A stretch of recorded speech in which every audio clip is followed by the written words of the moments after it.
hello, beautiful people! Hi, guys! So, it's prime time. Ayan. Binigisa ko na po yung pork binili. And in a while, ilalagay na yung pork and beans. For that, spicy silicone corn. Meron na itong chili powder kagabi, so lalagyan ko ng chili flakes.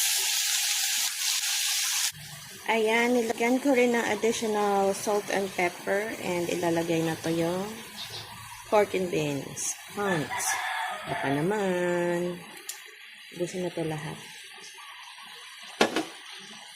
Ayan guys, namekos-mekos na natin, no? Okay. Hintayin lang natin to mag-simmer down o mag-reduce ng konti yung kanyang liquid and it's good to go.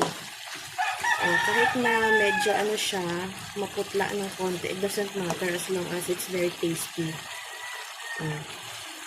So, that's all muna for today, guys. Join me again on my next cooking video. Thank you for watching. Thank you for your support. I love you all. Enjoy the rest of the day. And as always, from my little world to yours. Love, love, love. Happy Tuesday. God bless everyone.